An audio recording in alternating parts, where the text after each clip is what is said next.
Alright, so I tried recording this video yesterday. As I said, I would have it up by yesterday. But during the recording, I actually started getting sick. Started to feel like dizzy and like overheated, so I just stopped and ended up scrapping the recording. I only got like 15 minutes in, so it wasn't too bad. But yeah, hopefully this one goes down in one take. So I guess coming off of that, I'd like to apologize for the tardiness of these videos, as the Miraculous Ladybug videos get a decent amount of views on my channel. So, yeah, I'd like to do that. As during my Season 3 recordings timeline continued video made seem as though I'd front load these videos, but I actually never ended up doing that. I actually recorded them, I've actually been recording them fairly sparsely, like there's been a decent amount of space in between them. It's been around like at a pace of like around one a week, maybe even one every like 3 to 4 days, but still.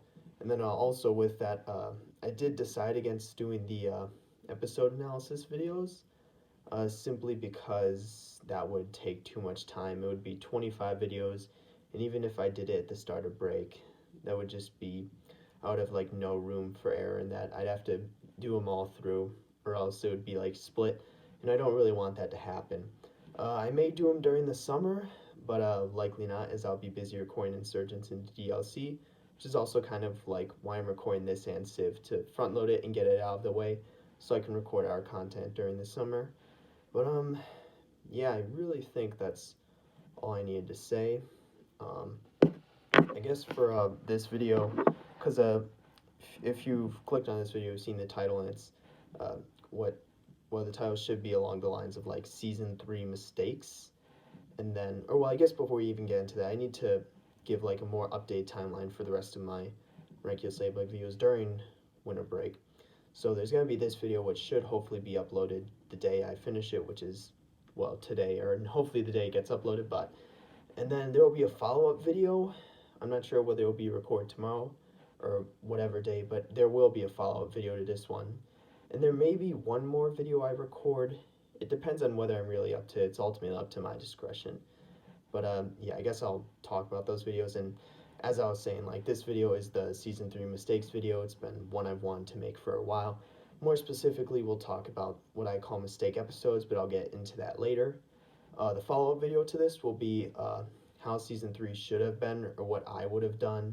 That's just, it's more so like, if you're going to like offer your input, you might as well like offer like sort of your own like perspective, or like basically if you're going to criticize something, you need to offer up like your own ideas, or else it's just complaining. So that's why I'm making a follow-up video to this one. And then the third video, which I may or may not record, is it's just something I literally got an idea on today. And the idea for it comes from during Season 2, there was a general theme throughout the season, and it was the theme of like doing the right thing. I'm actually pretty sure I mentioned it in some of my Season 2 videos. And then there was a similar theme in Season 3, which it's spoiler alert, I guess, if you haven't watched it. It's about, Jesus, hold on, I actually blanked and forgot it. Oh, it's about a failure and resolve. That's the common theme throughout the Season 2, or Season 3. Season 2 is being doing the right thing, and they both make themselves really apparent in the finale. So I'm not sure whether it was intentional, but it was very apparent. So, and then that's not even including the overall themes of the show. So I might make a video talking about the show itself and the themes, as well as the themes of each season and their apparent like appearances in the finale. So yeah, or what would you even call it? Just like their manifestations in the finale through like various characters and their actions or whatnot. But yeah, so those are all the videos that, or the last three videos I plan on recording during winter break, at least in regards to Miraculous Ladybug. We're still recording Civ during the day, so there's that. But I guess besides that, we should just get right into this video.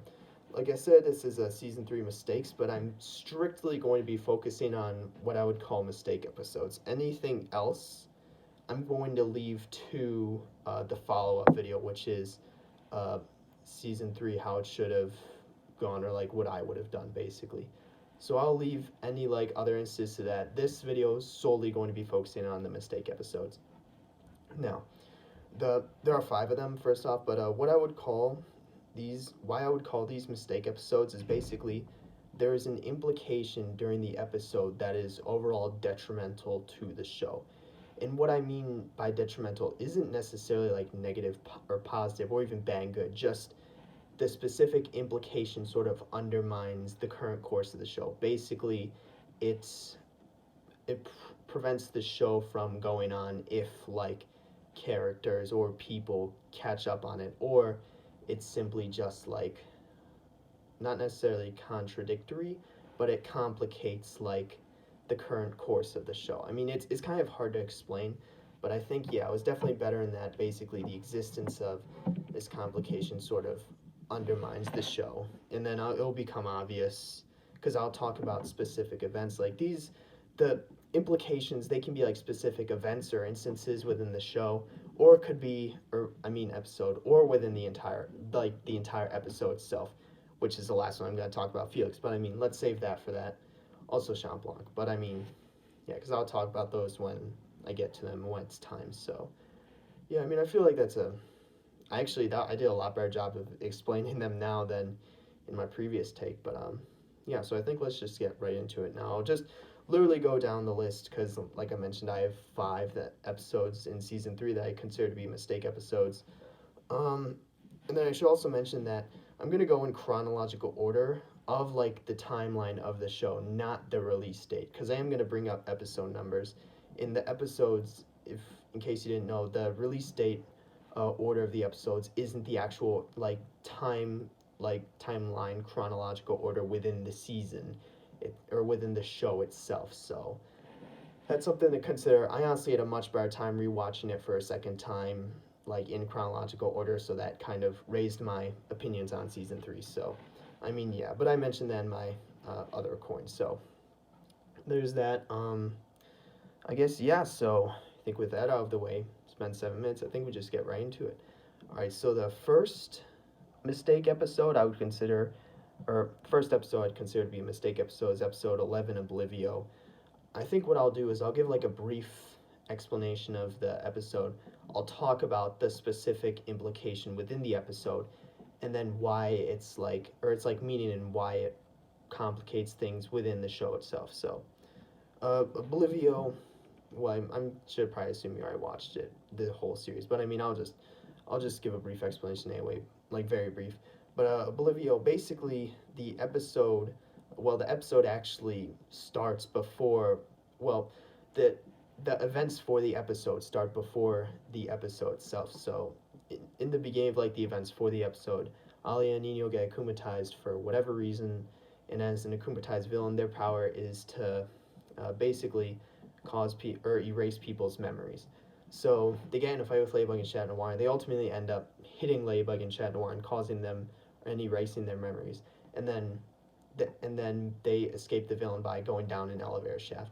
And then that's actually when the episode starts. It starts with them waking up and then like not knowing who they are, and they de-transform, and their Kwamis don't know who they are either. I think that's actually pretty insane that they managed to cause the Kwamis to forget their memories. I think that's pretty nuts. But I mean, yeah, besides that, basically what they have to do is they have to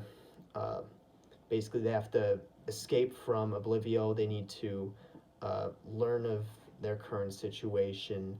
They need to recognize that who they are, relearn their powers, and ultimately defeat Oblivio, which they end up doing. And then that's basically the end of the episode.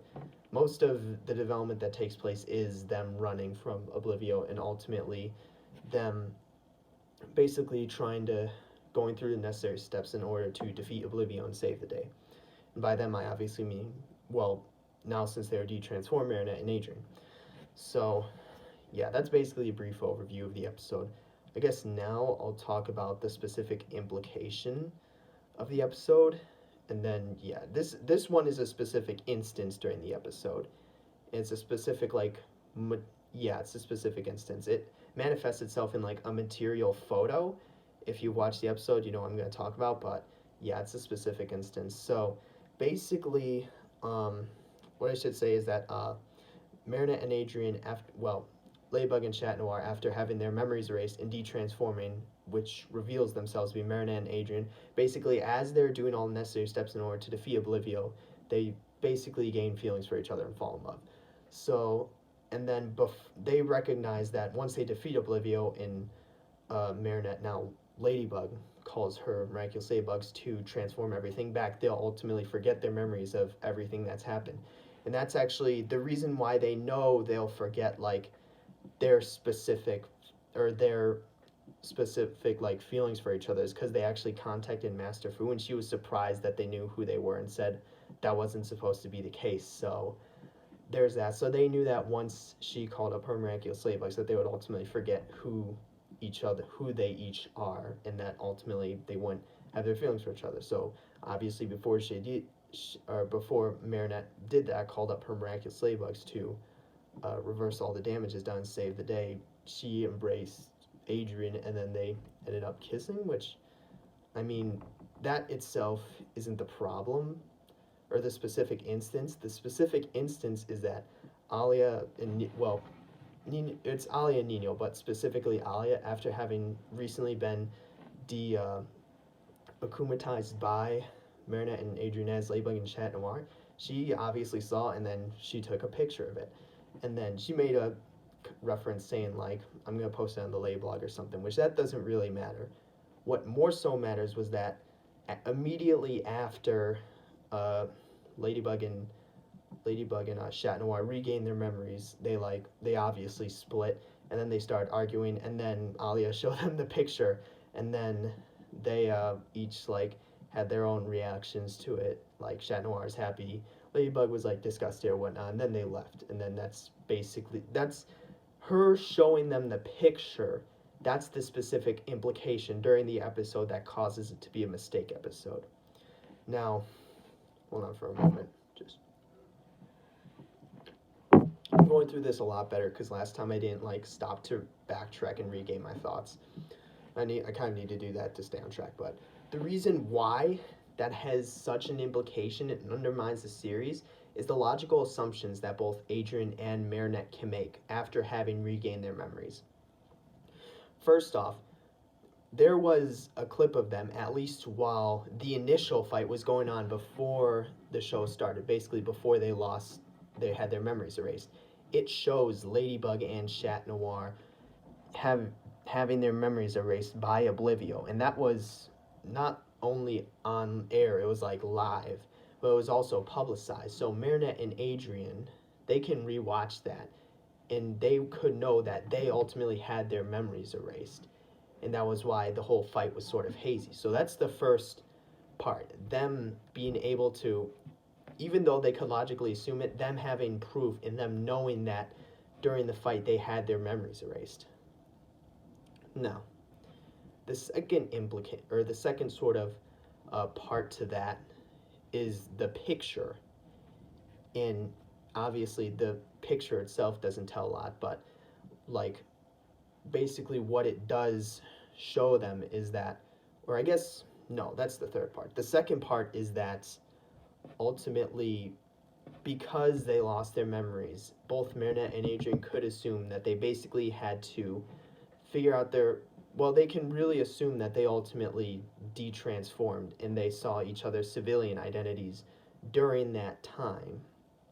That was the part I was missing, because I was confused while I was going into the end. But yeah, basically that ultimately Marinette and Adrian, they can ultimately assume that they de-transformed during that time, as they had already used their powers, the clock was counting down, and despite being hit, even if they, like, regained consciousness before their powers ran out, they obviously had lost their memory, so they wouldn't know what to do until they de-transformed, and ultimately they figured out who they are, what they were doing, what they need to do in order to defeat Oblivio and ultimately beat him. So those are the first two parts to why this is such an implication. The first part being that there's proof, and even if there weren't, both Marinette and Adrian could logically assume that they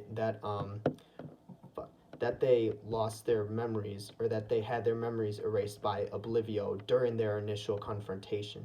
The second part to that is that both Adrian and Marinette saw each other's civilian identities, or while they were working to defeat Oblivio, were in their civilian identities and de-transformed. Those are the first two parts. Now, the third part is what I mentioned earlier, and it's that picture, that specific picture that Alia took of them, which showed the last moments before they ultimately regained their memories and ultimately ultimately undid all the damage that Oblivio has caused. Now, they granted both Adrian Marinette and Ladybug and Chat Noir have kissed before during the season. However, most of the times it has been due to either them having to in order to defeat a villain or whatnot, or it was one-sided, or where it wasn't them both mutually doing it. It was one of them doing it onto the other. However, the picture of them, both Marinette transformed as Ladybug and Adrian transformed as Chat Noir, that is a mutual embrace, and they are both doing it on their free will. And both Adrian and Marinette can obviously see that and know that during the picture, that while they had lost their memories, their final moments were ultimately of them embracing each other. It was one of them showing their love and romantic feelings that they have for each other. So, those are the three parts that lead up to this sort of implication that this episode has for Undermine the series. The first part being that Marinette and Adrian had lost their memories in their initial Adrian and Marinette had their memories erased, as Ladybug and Chat Noir, during their initial confrontation with Oblivio.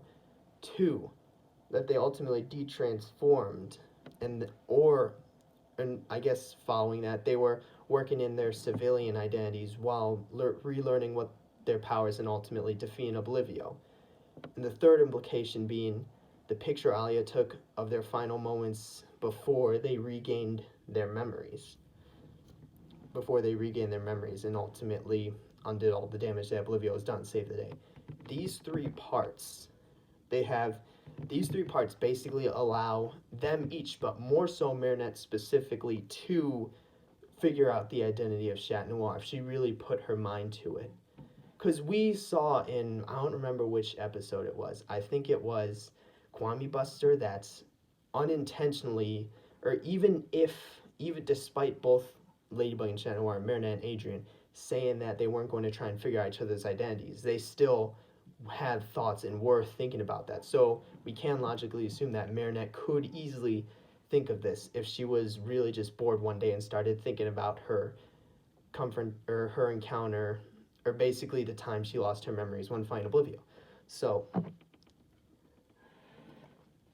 the reason why Marinette could ultimately, and I'm going to talk about Marinette because it's mostly Marinette rather than Adrian, or as opposed to Adrian, but I'll explain how it could apply to Adrian too. But the reason why Marinette could ultimately, through those three parts, through those three parts, she could ultimately learn the identity of Chat Noir is because it's more specifically the third part, basically in that, one, they were it's mainly through parts 2 and 3, and that's, 1, she was in her civilian identity while relearning her powers and ultimately going to fight Oblivio with Chat Noir, who was also in his civilian identity and relearning his powers to go and fight Oblivio. And the third implication being that they had feelings for each other, and that they had romantic feelings and showed their love for each other in an embrace and a kiss in their last moments before they regained their memories. So the logical assumption for Marinette, or from an outside perspective, would be that they were a couple in their civilian identities.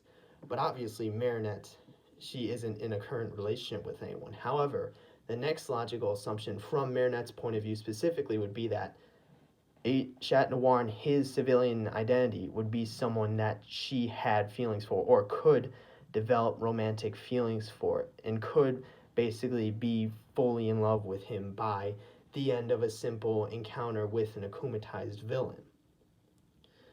Now, obviously, there's only one candidate for that, and that's Adrian. I know that's been kind of a lot of build-up to just this, simple answer, but I needed to kind of explain it, because I wouldn't say it's too much like mental gymnastics, like jumping through loops It's more so that I have a hard time putting it in words, but I feel like that's the simple conclusion, that basically Chat Noir had to be someone that she could develop romantic feelings for, someone that she loved, essentially. And there's obviously only one candidate for that, and that's Adrian. So obviously, if she put like enough thought into it, or not, it's not even a lot of thought. She just put some like, if she made some simple like deductions from that specific akumatization, then she could easily figure out the identity of Chat Noir.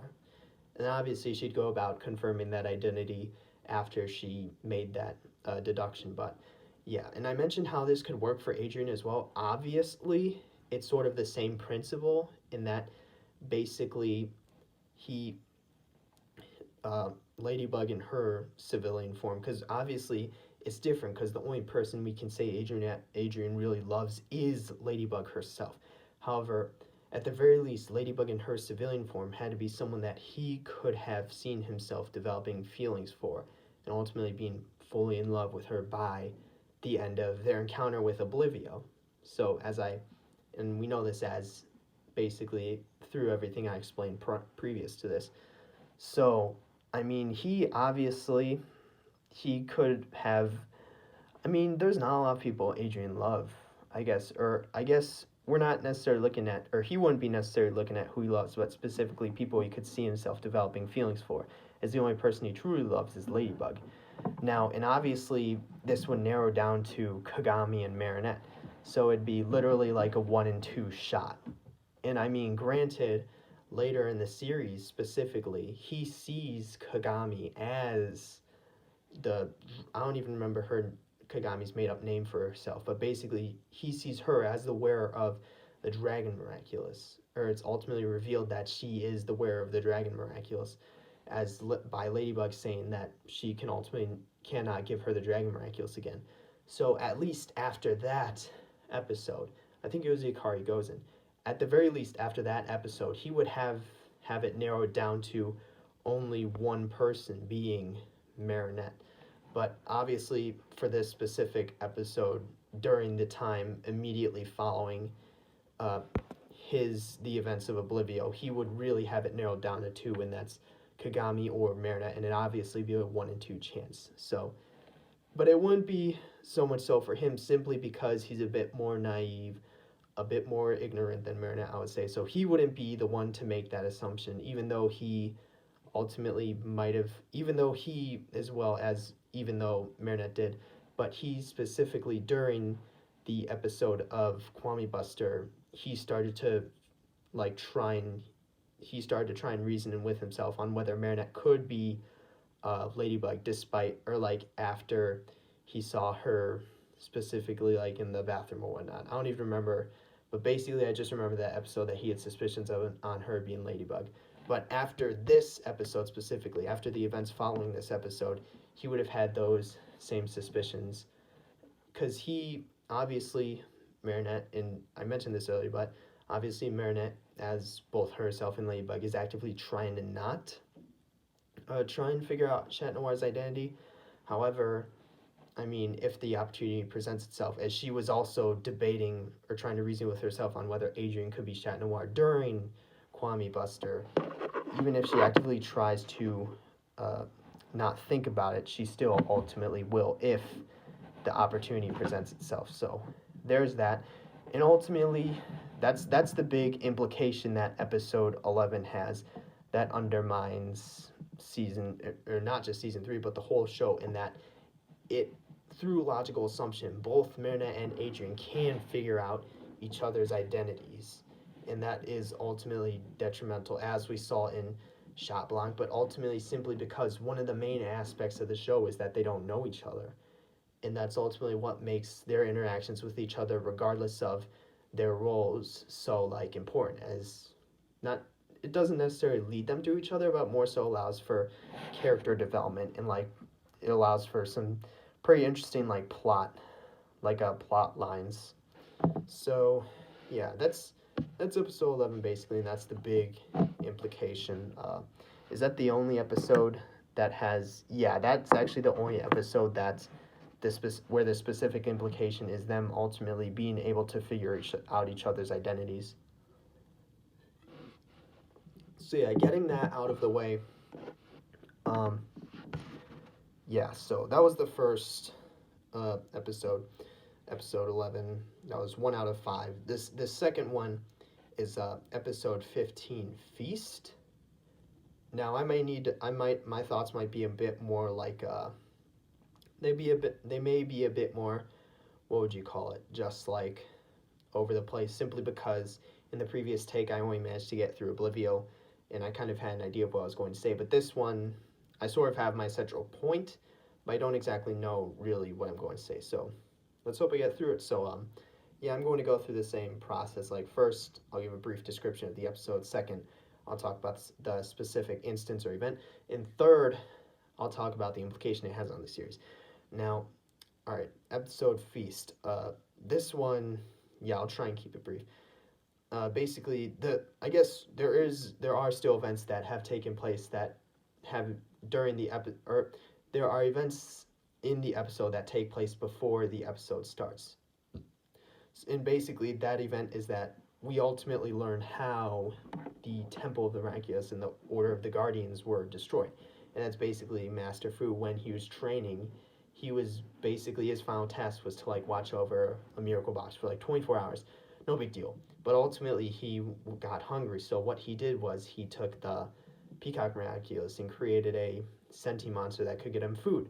However, ultimately, rather than get him food, it just ended up eating everything and basically destroying the temple and all of the Miraculous or whatnot. And basically, that was what led him to like take the box and then take the I don't even remember what the book was called. I just call it the Book of the Miraculous. Ultimately take those 2 items and then flee.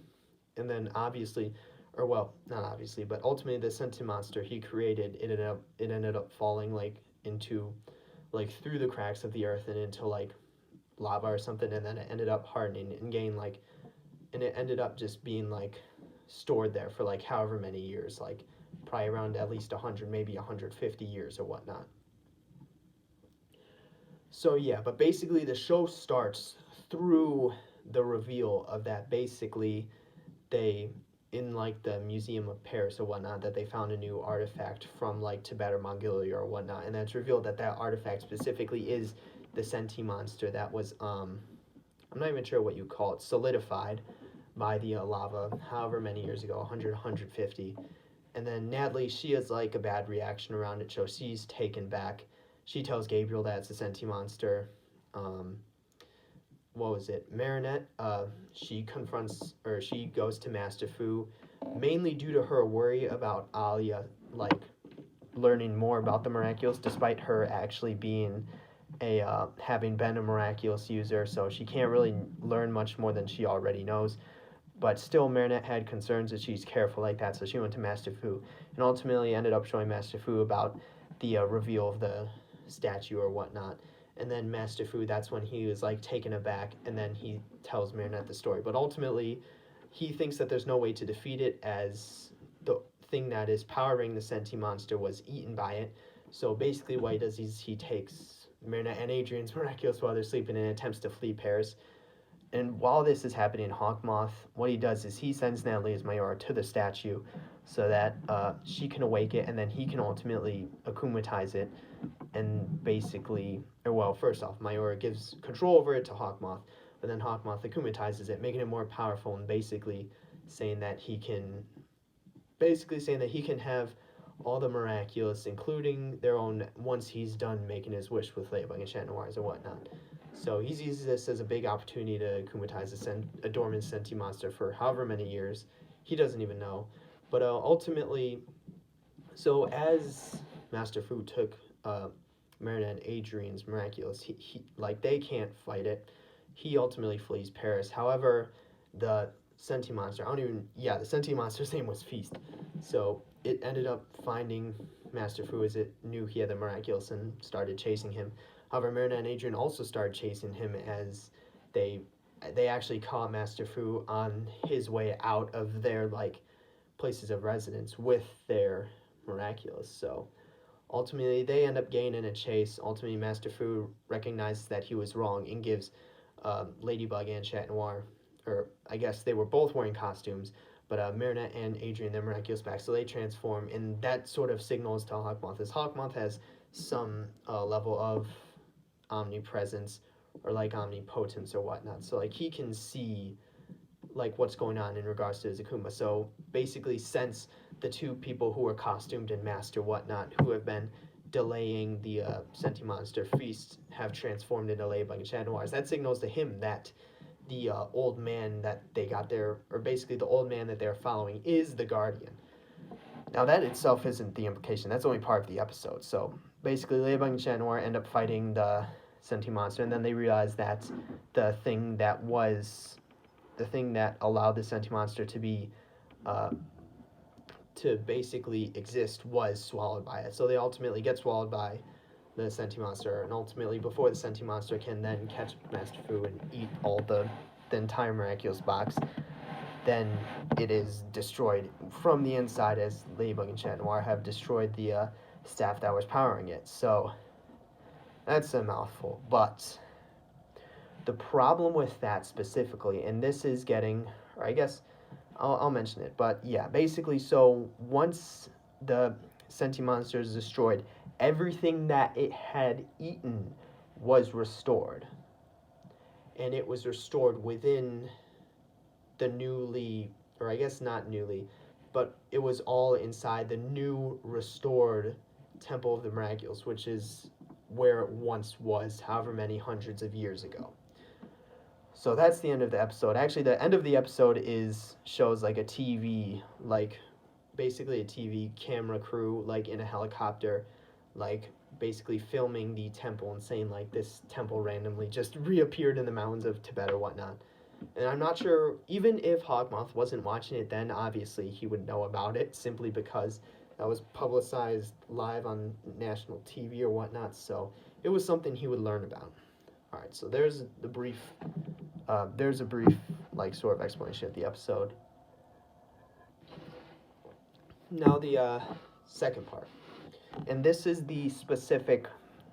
Now this would be more so an event than an instance, and it's definitely not the whole episode itself. It's this specific event within the episode that has implications on this season, and that specific event is the restoration of the Temple of the Miraculous. Because the thing is, we know that through Master Fu's explanation that there are multiple miracle boxes and likely multiple Kwamis, excluding maybe Tiki and Plag, as that would sort of invalidate the speciality of their specific Miraculous. But ultimately, not just the multiple miracle boxes itself, but everyone who was a part of the Order of the Guardians within the temple was also restored, as through what Master Fu said as well. So there's that, and that basically everything that was once destroyed was brought back. So now, is there really anything else? I guess there may have been more books regarding the books relating to the Miraculous, but I mean, that's not really as important, more so than the miracle boxes themselves, as well as the monks who were a part of the Order of the Guardians within the temple as well. So, that's the specific implication. Now, I don't need to go into as much of an in-detailed explanation as I did during Oblivio, as this is, or basically I don't need to map out the implications more. I don't need to map out the specific instance as it was this specific event. It wasn't like three separate assumptions you could derive from a single instance. It's this event itself, and there's only one implication as opposed to three separate like sub-implications that lead to one. Now, anyway, so if I haven't mentioned it, that was the specific event that ultimately has a negative or a detrimental implication, or has an implication that leads to a detrimental impact on the show itself. And that event is that the Temple of the Miraculous is restored, along with everything inside of it. More specifically, the other miracle boxes, as well as all the monks who were part of the Order of the Guardians. Now, this is going to be another simple explanation, so it's kind of like a lot of build up for nothing again, but that's really pretty much how it is. Like, I basically need to take this thing from all angles, so like, the implication itself, there's no real doubt that it has a sort of effect or impact on the series, even if not, you don't consider detrimental, it definitely does have an impact on the series, and the implication specifically for this episode 15 Feast, is that if the more, it doesn't even have to be the miracle boxes, but if the entire Temple of the Miraculous is stored, including all the monks inside of it who were either a part of the Order of the Guardians or trained to be the Order of the Guardians, once they catch up on current events, even if like people don't contact them, like if there isn't like a camera crew sent to basically figure out who they are, ultimately they'll discover current events. And the biggest current event going on is obviously Ladybug and Chat Noir's fight against Hawkmoth in Paris. Once they learn of that, and that the only miraculous usage going on in the present day world in 2020 or whatever year the show takes place in, if the only miraculous usage is in Paris, and there's a clear good versus evil side from their perspective, being that Ladybug and Chat Noir are fighting Hawkmoth, who is akumatizing people in order to get their miraculous. What's to stop the entire Order from the Guardians, even if they didn't have their miracle boxes, to basically move to Paris and join Ladybug and Chat Noir in their fight against Hawkmoth? Obviously, if they had the miracle boxes, they could transform and fight akumatized villains, and Hawkmoth would have basically zero chance and would have to give up, as he would be fighting hundreds, if not thousands, of other people besides Ladybug and Chat Noir. But even if they didn't have their extra miracle boxes, they could simply come to Paris and provide assistance, or basically guide Ladybug and Chat Noir whenever it came down to it. And I guess it wouldn't even necessarily have to be directly, simply basically just them, Ladybug and Chat Noir, knowing that the Order of the Guardians has moved to Paris would simply be reassuring to them. And obviously if Hawkmoth figured that out, that would be detrimental to him as well, as basically everyone would be an enemy in his eyes, as Gabriel, as basically every other person could be a member of the Order of the Guardians and ultimately against him and what he wants to do. So yeah, there's that. There's that, and that basically for episode 15 Feast, the specific implication that is ultimately detrimental to the current state of the show and series is that ultimately, if the Temple of the Miraculous is back along with all the people in it and their miracle boxes, and they ultimately learn of current events, they could simply flock to Paris and assist Ladybug and Chat Noir and find Hawkmoth as well. There's nothing to stop them from doing that, and that would effectively just stalemate the fight between Ladybug and Chat Noir. Or ultimately, it would basically prevent Hawkmoth from being able to win, even more so than he is already, which I'll get into in these next episodes. So there, that's a 2 out of 5 done. That's Feast done.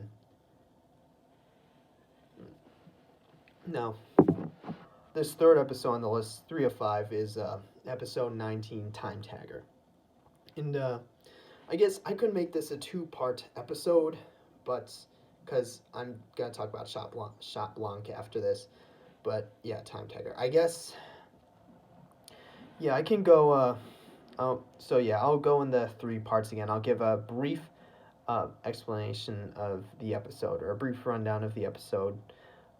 Then I'll give the specific instance or event, or even the whole episode itself. But yeah, this is an art-specific instance or event during the episode.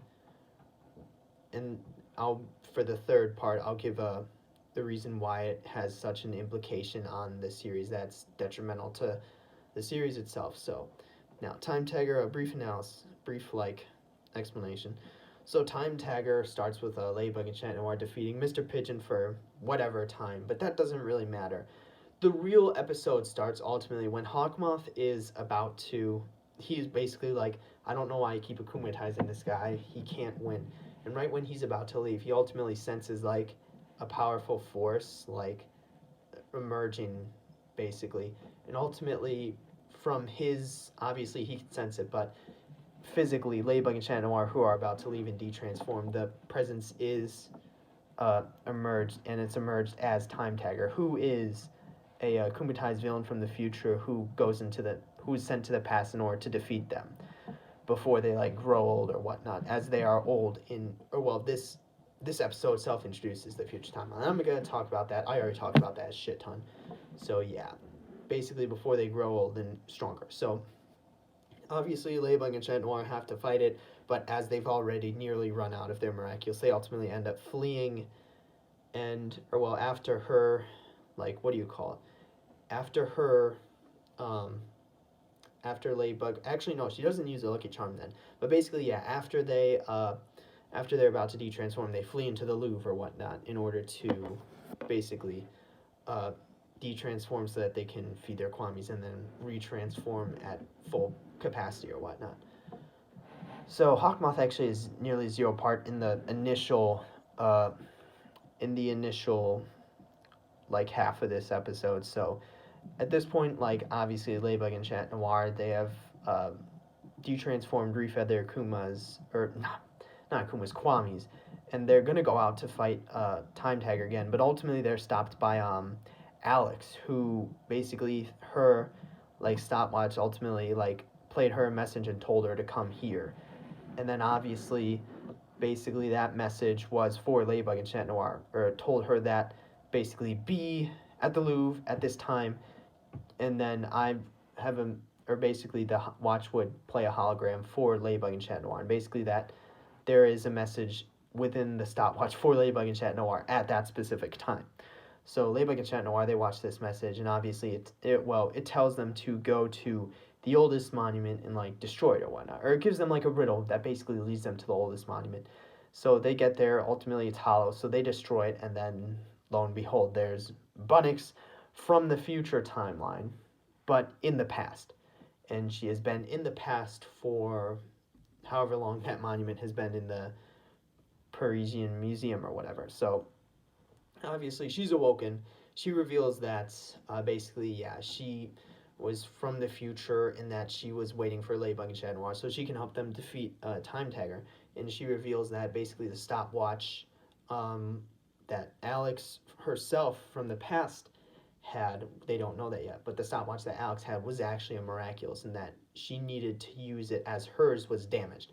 So she obviously uses it, replaces her old Miraculous as it was damaged, and then she obviously regains her energy. She needs to like feed her new Kwami, or I guess it's the same Kwami, but it's from the new Miraculous. So the new Miraculous, or technically a new Kwami, and then ultimately, yeah, she answers a few questions for Ladybug and Chat Noir. There wasn't a lot of like interaction, there wasn't a lot of like bringing up or a lot of implications from the future timeline specifically in this episode. So basically she answers whatever questions they have. It's mostly like surface level questions. And then, yeah, so they end up going back out and fighting Time Tagger. Time Tagger still ultimately beats them. It's revealed that after Chat Noir tried to intervene with Bunnix fighting Time Tagger, after he nearly cataclysms her Miraculous, it's revealed that's actually how he did it in the future. So he obviously doesn't do it in the past. But yeah, ultimately Bunnix, along with Ladybug and Chat Noir's help, can't beat Time Tagger. So what they do is that Ladybug specifically, she calls on her Lucky Charm and ultimately gets an idea basically to use herself from the future in order to defeat Time Tagger. I think that's very intuitive. It's really shows her ingenuity, but I mean, it's obviously the Lucky Charm, so it sort of like plays it for her in a sense, or like assists her in what she really needs to do. But yeah, so what she does is she basically feigns like surrender to Time Tagger, and ultimately basically asks that she write a note to her future self saying she failed, and that's when she makes a plot of all the graffiti parks he made, which allows him to travel through time, and gives it to her future self, so that ultimately Bunnix takes the note, brings it to her future self, and as her and Chat Noir walk up to Time Tagger in order to fake giving him their Miraculous, the Bunnix from the future opens up a portal, and the Ladybug of the future knows exactly where to, basically the Bunnix of the future knows specifically where to open the portal, and the Ladybug of the future knows where Time Tiger is. So ultimately, through that combination, they ultimately drag Time Tiger back to the future, and ultimately Chat Noir is able to, well, I guess they don't drag him to the future immediately, but it ultimately causes him to be off guard, and that so that Time Tiger, or that Chat Noir, can grab his spray can, and then Cataclysm hits the Ladybug, can de-akumatize the Akuma. And ultimately, it's actually revealed that Time Tiger was the God, I don't remember the kid's name, but it's actually Chris, but in the future as a teenager, as in the present day, he's a toddler.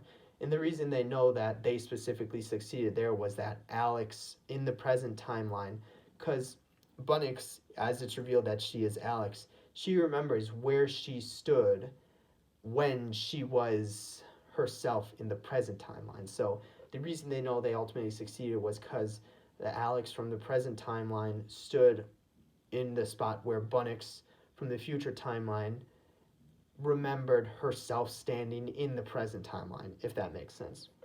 The introduction of time to this show was a mistake, honestly. But yeah, that itself wasn't the implication. That's more so a rundown of the episode. But now I'm going to get to the implication.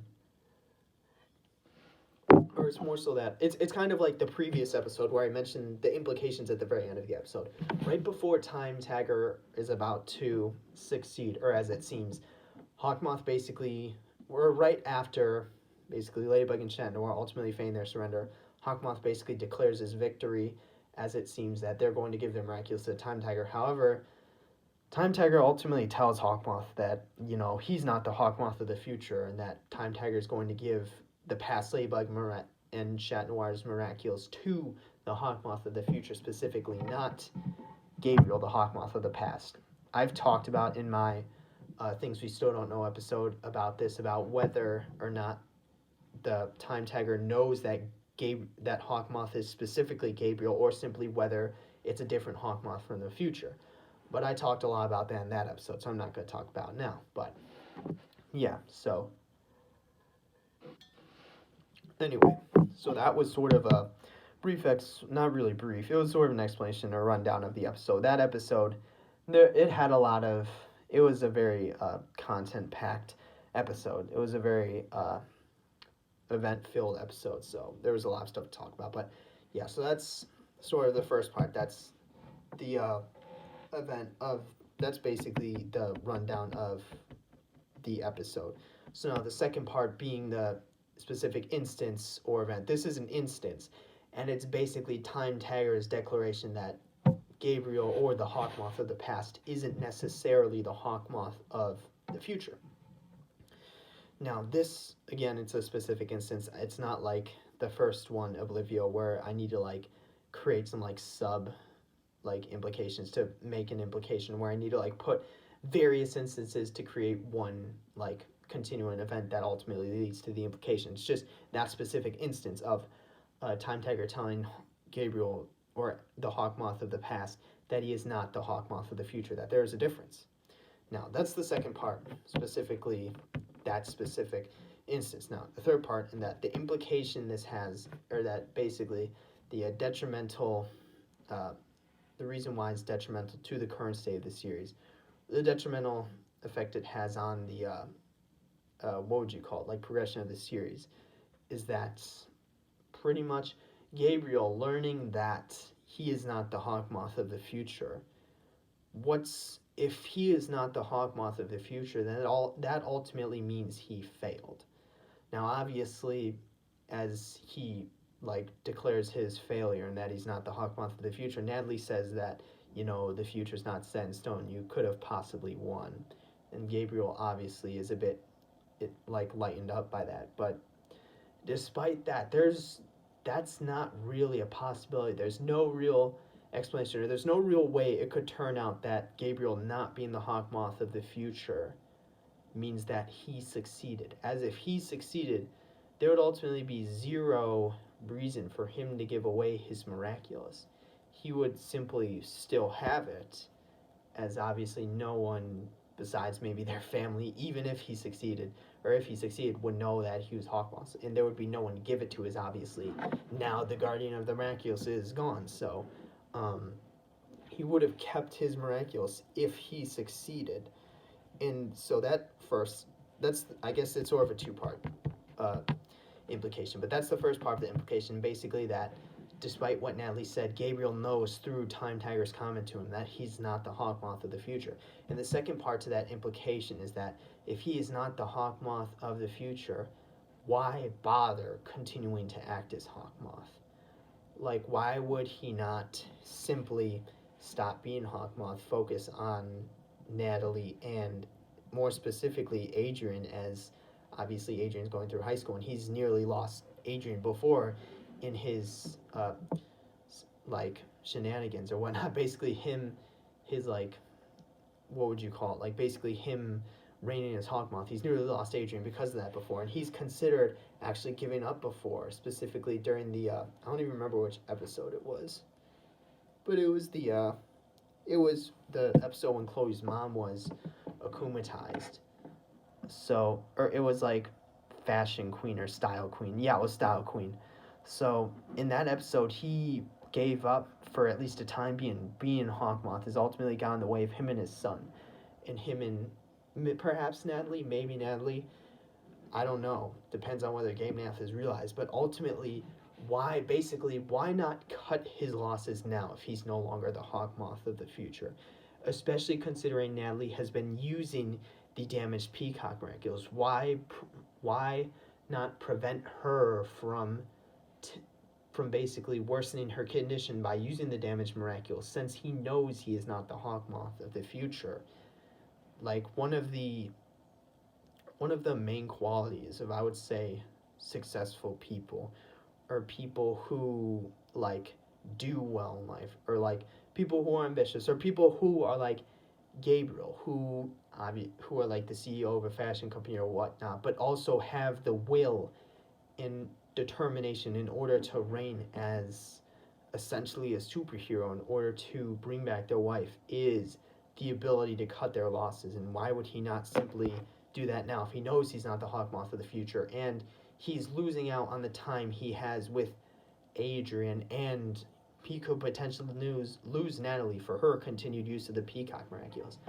So yeah, that's it. That's the implication specifically for episode 19, Time Tagger, in that if Gabriel knows he's not the Hawkmoth of the future, why not simply cut his losses now, spend more time with Adrian, and prevent Nathalie's conditioning from worsening, and ultimately prevent her from dying just like a Melee did. So yeah, there's that. This is going to kind of be like the de facto last episode, simply since I'm not going to talk a lot about Felix, but yeah. I mentioned actually this episode earlier in the video, but so yeah, this is episode 4 out of 5, the 4th out of 5th episode. This is or 4th out of 5th mistake episode. This is episode 22, Shot Blanc. Yeah, I mentioned this earlier. And do I even give a brief rundown of this, like brief explanation? Yeah, sure. I'll give a brief explanation, brief rundown. Then I'll talk about the specific. Now, this one is the whole episode. So there's that. This isn't just a specific instance or event in the episode. This is the whole episode itself. And I'll talk about why it has an implication, or it has a like detrimental impact or implication on this series as a whole. So now, Shot Blanc. This won't be brief. Who am I kidding? This episode, basically every moment in the episode is like story or plot. So basically just explanation of an explanation of Shot Blanc now. So the episode actually starts with Marinette basically going to confess to Adrian. Basically her planning to confess by giving him a gift. And ultimately she goes to do that. However, Adrian wasn't there, as he was at a fencing tournament or whatever. So basically she couldn't go inside to give him the gift. Or she couldn't even like drop it off in the mailbox or whatnot. So what she did was she transformed into Ladybug and used her powers as Ladybug to go through his window and leave the gift on his bed. But ultimately, Chat Noir sees her as she's leaving as Ladybug. Now that gift for him, which was a confession or declaration of love, is from Marinette, and she wrote, obviously, like signed the declaration, Marinette. So Adrian, obviously, after reading it, whatnot, realizing that Marinette has feelings for her, he connects Marinette to Ladybug. Is ultimately, Ladybug was ultimately because he caught her leaving as soon as he entered. So, I mean, it's a logical connection. I'm not going to lie. So obviously, Marinette, she comes back to the girls, and then ultimately, she says that she did it. And then Adrian actually comes there, and then he actually responds to her feelings as he now knows that she is Ladybug, and says that he was a fool for not realizing like how he felt for her in the past, and ultimately they get together then and there. So now, as soon as that happens, basically, or well, not even then. That was in what we saw through Bunnix's, what do you call it, vision, as she was in her little like time, like I don't even know what that place would be, in her little like time dimension or whatnot. As Ladybug is leaving from Adrian's room, Bunnix comes out from the future and tells her that basically the future is compromised. Something happened at this time in order to make that happen, lead that to happen. So obviously, Marinette says she doesn't know what specifically happened, but basically, time tagger or not time, Bunnix drags Ladybug into the future, or the Ladybug of the present, into her little time dimension, and ultimately brings her into the future of basically what had happened, given or what her event caused to happen. Now, basically, the entirety of the world is destroyed. I mean, it was like iced, it was like flooded, and yeah, obviously not a good time.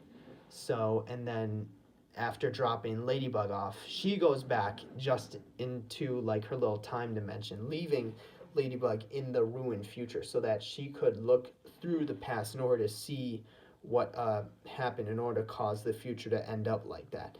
So Ladybug, who's now in the ruined future timeline, she encounters Chat Noir who is akumatized as Chat Blanc, and basically they end up fighting. He's obviously akumatized and wants to get her Miraculous. However, it's then revealed that basically he wants her Miraculous so that he can use both their Miraculous to wish things back to normal, as opposed to simply taking her Miraculous to Hawkmoth. So now Ladybug's obviously confused because Chat Noir or Chat Blanc actually addressed her by her civilian name, Marinette. So she needs to get to the bottom of it. So she ends up fleeing from Chat Blanc and ultimately encounters herself and Hawkmoth in underneath the water, or like the sort of singular ocean of the world, or whatever it is, basically Ruin World. So she encounters herself and Hawkmoth under the water, basically like as statues, but as she like touches them, they like crumble to dust, and she realizes that that was them from the future. So she comes back up and ultimately fights Chat Noir again. Now she ultimately ends up defeating him, deakumatizing him, and then the world doesn't change, or she doesn't say her miraculous Ladybugs, as ultimately the world would still be the same, as what caused that to happen was what she did in the past. So, but before that, I'm going to go through Bunnix's point of view of it, as that sort of showed all the events leading up to what caused the world to be ruined. Now, that was, hold on. Her view was what I mentioned earlier, in that she saw Marinette tell the girls she did it, and then ultimately Adrian come and basically him declaring his love for her as well after he realized he was wrong for however long it's been. So there's that. And then obviously fast forward, news catches up about it, in that basically Adrian and Marinette are together. Gabriel doesn't like this, so he basically forces Marinette to break up with Adrian. Like, he sends Natalie over to their bakery to literally confront her parents and Marinette on a tablet, basically saying, "Don't see my son anymore." So that unfortunately happened. So Marinette goes to the Agrest household, and like Adrian was going to let her in, but rather than going, Marinette says that, you know, they're not compatible and that she was wrong and that she doesn't actually love him. So then she leaves. Adrian is like shocked more so than anything, and then you cut to Gabriel transforming into Hawkmoth, saying that Marinette's probably his greatest creation ever or something. It was some comment like that, in that basically Marinette's the perfect akumatized villain or whatnot. So he senses uh, Akuma out at her. However, Adrian sees this, so he breaks free from his bodyguard and ultimately transforms into Chat Noir to cataclysm the Akumas. He knows that Marinette is Ladybug.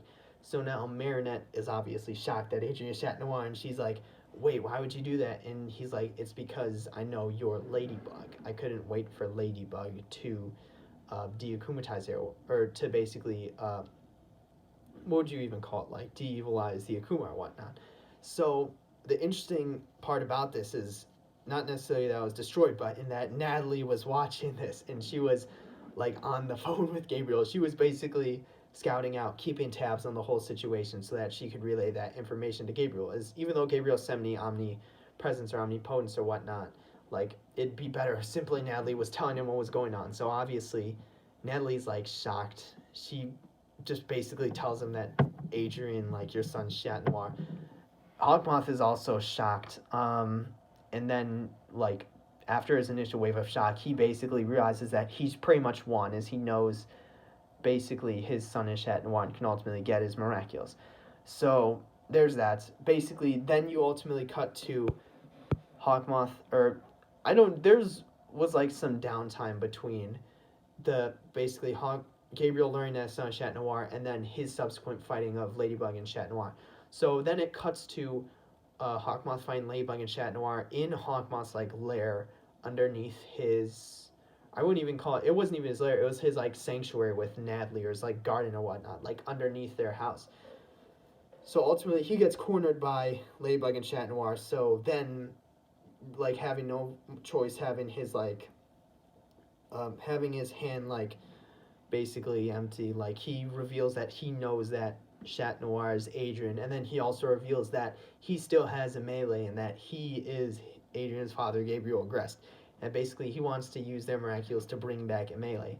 Chat Noir actually tries to use his Cataclysm to destroy Hawkmoth. Now who he now knows is Gabriel, but he ultimately can't bring himself to do that, as obviously he's his father, so he can't do that. So then ultimately what happens is Hawkmoth retaliates. He knocks Ladybug and Chat Noir out of his house to like the Eiffel Tower or whatnot or something stupid. So he ultimately follows them there, and basically he tries to get Chat Noir to turn on Ladybug so that ultimately he can bring their wife back and they can be a happy family again.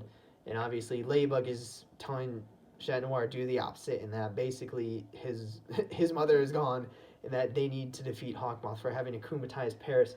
So this sort of like breaks Chat Noir. This sort of like he has to make a decision here, and he's basically split to his core. So Hawkmoth obviously akumatizes Adrian, like Chat Noir, who he now knows as Adrian, and he literally, and this is quoting from the episode, he's like, I'm giving you the infinite power of destruction, and like Adrian and Chat Noir ultimately can't resist the Akuma, but as he is akumatized, he's about to use his like new ranged Cataclysm, which is like a blast of energy on Ladybug, but ultimately Ladybug and Hawkmoth at this point are now berating him in order to basically, they're basically saying shoot Ladybug, shoot Hawkmoth, basically to each other, in that like despite Adrian being akumatized, ultimately he is still very conflicted, and ultimately Adrian can't decide.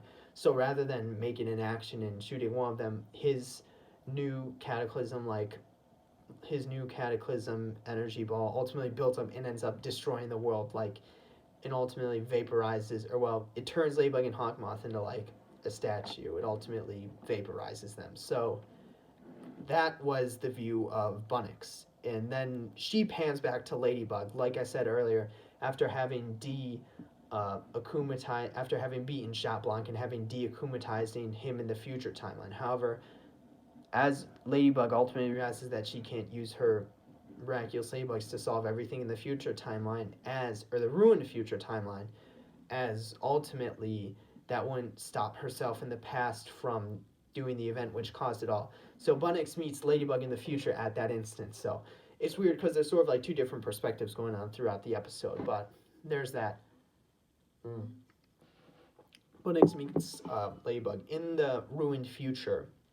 Ultimately, she suggests that basically Ladybug go back in time and prevent herself from doing the event that caused everything to happen to begin with. So obviously, Ladybug goes back in time, meets herself in Adrian's room, and ultimately erases her name from the notes and tells her basically it's not worth it and that there's no real need to explanation. Is obviously the Ladybug who was from before like everything happened. She would ultimately just see herself, come back, erase the name, and say it's not worth it. So obviously nothing happened, and then she said a miraculous Ladybug's in there, and ultimately everything went back to normal. The ruined timeline no longer exists. The secondary Ladybug from the past no longer exists. It's just herself from having gone through all of that, knowing what she did wrong and what it caused. And then, yeah, obviously it ends with Adrian coming into his room, and as opposed to Ladybug leaving, obviously Ladybug's there. She called her Miraculous Ladybugs and did all the extra time, basically spent erasing her name, telling the past Ladybug it wasn't worth it and whatnot. So she has to come up with an excuse saying just like, yeah, this is just a note from someone that basically it was a gift. Actually was a gift inside, and she basically says it's a gift from one of his fan clubs or whatnot. So she says that and then leaves, and then Adrian gets I think it was like a scarf or something, yeah. And obviously there was a note, but it didn't have Marinette's name on it, so he didn't really suspect anything. And yeah, that's pretty much the end of the episode. I think that was a pretty good explanation or rundown. Because the further we get along into the season, the more eventful the episodes are, the more story and plot heavy they are. So this is probably the most so. So that's part one. That's the specific explanation and rundown of the episode. So now the specific in this one isn't a specific instance or event. This is literally the whole episode. I mean, there are specific instances and events within the episode, but it's pretty much just the whole episode. So I'm gonna say, unlike the past three, which have had specific instances and events within the episodes, which have led them to have an ultimately detrimental impact on or implication on the show as a whole. This one, it's literally the entire episode. So, no, the reason why the whole episode has an implication on the show, there's actually two parts to this. Now, the first part, I go into detail very greatly in my future timeline and problems with the current timeline. And it's basically about Bunnix's existence in the future timeline, basically being able to come back to the past timeline and undo any wrongs that Ladybug may have caused. And if she fails, come back 5 minutes earlier and try again. Basically, her existence in the future timeline creates a scenario in where nothing wrong or nothing ultimately detrimental can happen in the past timeline, despite, like I said, the past three episodes. The reason why the past three episodes are detrimental are due to specific instances within them, but obviously, as no one picks up on those, they don't become realized. It's simply there's an option that those events are there for if someone really wanted to, they could ultimately unwind the whole episode. So, yeah, that's talking from the point of view of the characters within the show. But yeah, so basically her existence in the future timeline, at first I talked about prevents Hawkmoth from winning in the future timeline problems with the current timeline view, but it's more so like it prevents anything like wrong from happening, or basically anything that causes Ladybug and Chat Noir to lose, which could be an akumatized Chat Noir as we saw. So that's part one. That's because there is actually two implications, but that's part one, like the first implication. Now this one isn't as like story focused, more so as it's plot focused. But this is the second implication, and that is basically, this is one I haven't mentioned before in the future timeline or current and problems with the current timeline video or AR video, but it's basically like Gabriel's or Hawkmoth's actions within the ruined timeline, in that basically his actions invalidate his character, or basically his role as a sympathetic villain. Now, obviously Hawkmoth,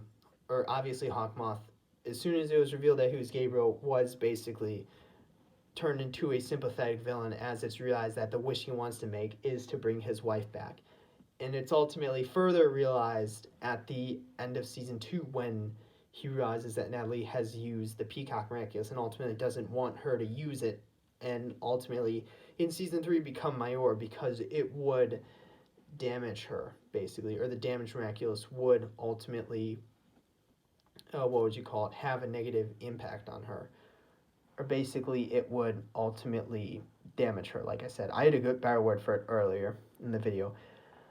But yeah, so that's what made him a sympathetic villain. However, this episode specifically, it doesn't follow that. In fact, it does quite the opposite.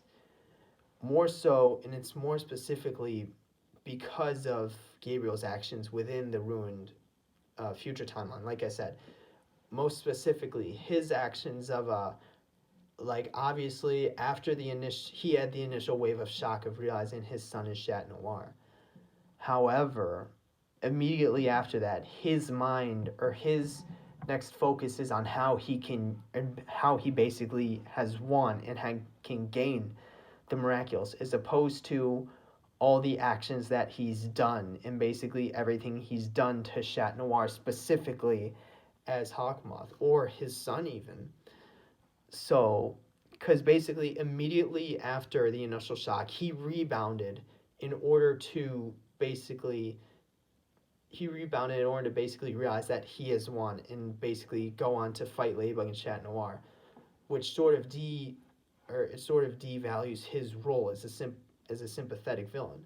What I feel would have been better, or what would be more fitting as a sympathetic villain, would be for him to go through like a period of like self-pity on himself, basically saying that how could he have done all of this to not just Parisians, but ultimately his son as well. As he has had interacted with Chat Noir as Hawkmoth.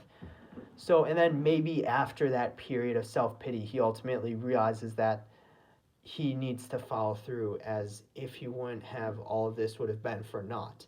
But basically, his immediate rebounding after the initial shock of realizing his son is Chat Noir and fighting Ladybug and Chat Noir immediately sort of devalues his role as a sympathetic villain.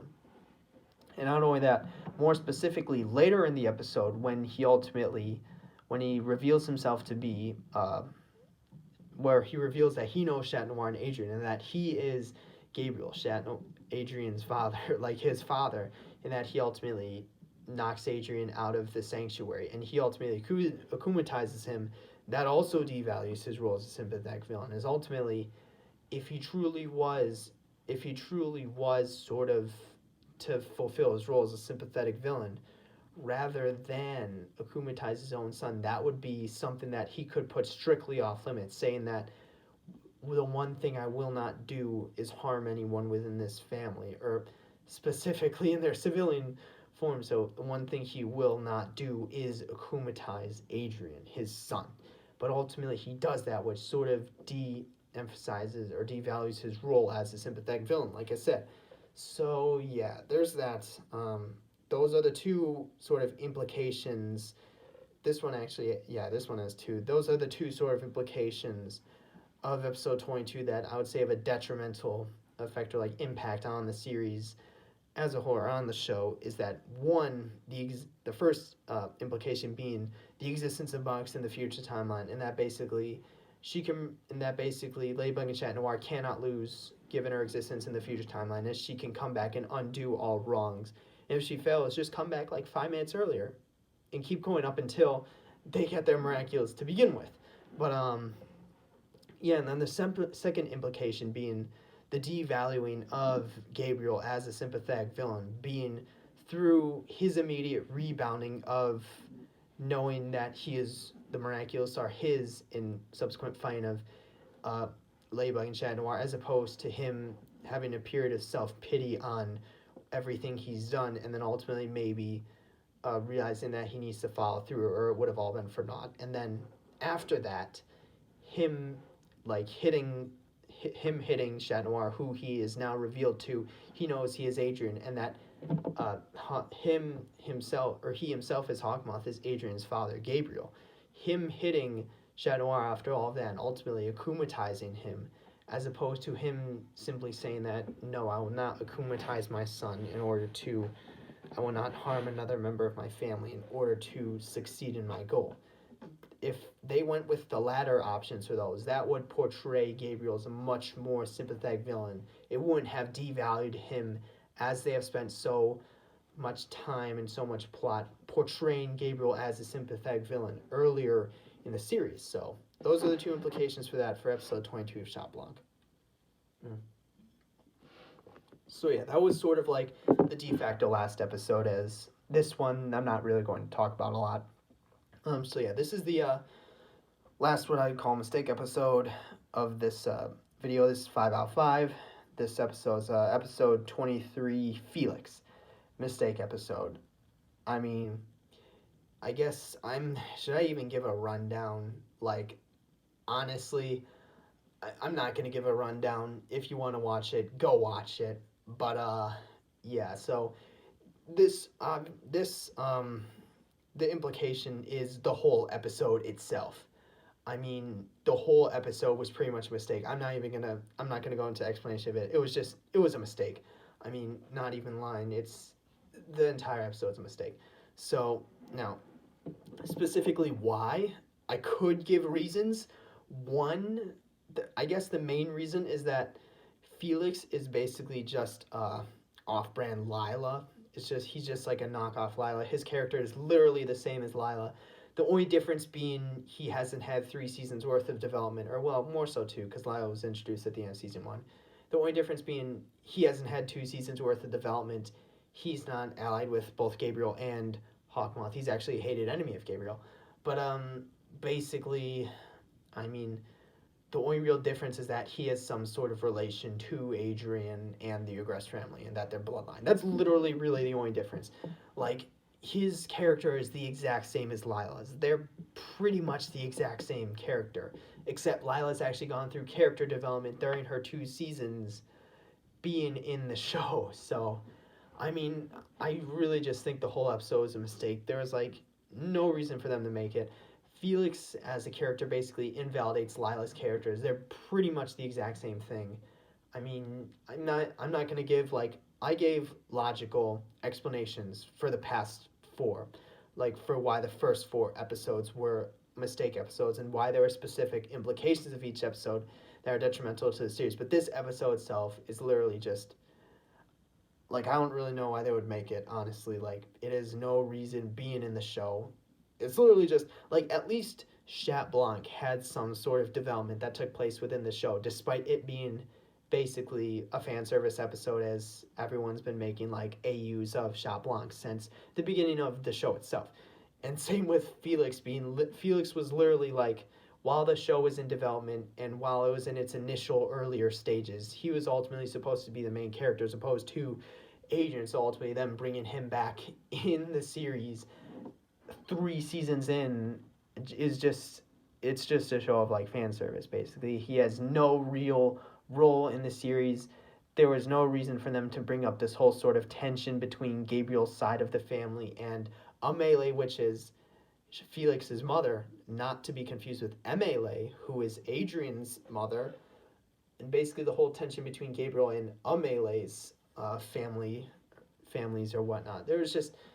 This episode was just one big mistake. There was literally no reason to include it in the series. If I had to pick one episode from these to basically not include in the series, to basically make non-canon, it would be Felix, easily. Now, I think I'm honestly not going to talk anymore about that, just because, like, I have no clue what they were on when they decided to put that episode in the season. But, yeah, I guess that's pretty much it. I guess if I had to, like, summarize it, what I think they should do is, I guess they can't really make all of these non-canon. They can definitely make Felix non-canon, but I mean, Oblivio, Feast, Time Tagger, and Shop Blanc, they all have some sort of impact on the series. They all have some sort of place within the season, within the specific, like, timeline of the show.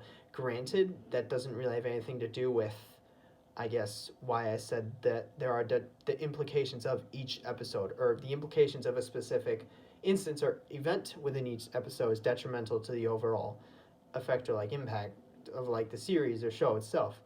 That doesn't really have anything to do with its place in the timeline of the series as or of the season, as that's something that can't be invalidated, as it will always have that spot within the season timeline. Like Oblivio will always be episode 11, Feast will always be episode 15, Town Tiger, always episode 19 in Champ Blanc, always episode 22. Despite the episode numbers not really mattering, their place within each other episode in the season does. So no matter how many poor, like detrimental impacts or implications they have on the season itself, as long as they have a place within the timeline, they will be a part of the season. As opposed to Felix, who has where that episode is literally like no place in the timeline. There are no events preceding it that are mentioned in it. There are no events after the episode that are mentioned, whether it be in Ladybug, which is episode 24, and then ultimately the season finale, which is 25 and 26. So Felix can easily be made non-canon, ultimately not being included with the rest of season 3. And I think that's what they should do, honestly, with Felix. With the others, they really can't do anything. Unfortunately, I guess they'll just have to gloss over each implication, which I already mentioned, which is detrimental to the series or show. They'll simply have to overlook it or gloss it over, as they can't really do anything. It's like I said, they each have their own place within the season 3 timeline, as opposed to Felix, which is why I suggest they make it non-canon. Yeah, there's just, I think that's all. Yeah, that's pretty much it. Just like as the last words, if you just skip to the end of the video and are listening to this now, episode 23, Felix was a mistake. I have no clue why they made that. But obviously it's for fan service, but like, why not just make it as its own separate animation like the Christmas episode? Because it just doesn't feel right. It doesn't fit in with the rest of the show. So yeah, I'm gonna end it there. That's all I really have to say. I guess I may or may not record the follow-up to this tomorrow. I don't know. It depends on whether I have time. But yeah, that follow-up would be how I think season 3 should have been, or basically what I would have done if I basically had like unlimited resources and could create the show as I pleased. So yeah, there's that. And I may or may not do the Miraculous Ladybug themes throughout the whole show, and then ultimately season 2 and season 3 themes, which are then materialized in the finale or realized in each season, subsequent season's finale. So yeah, may or may not do that, but yeah, that's it for real this time. That's really all I've got. So yep, that's it for today. Tomorrow it is then.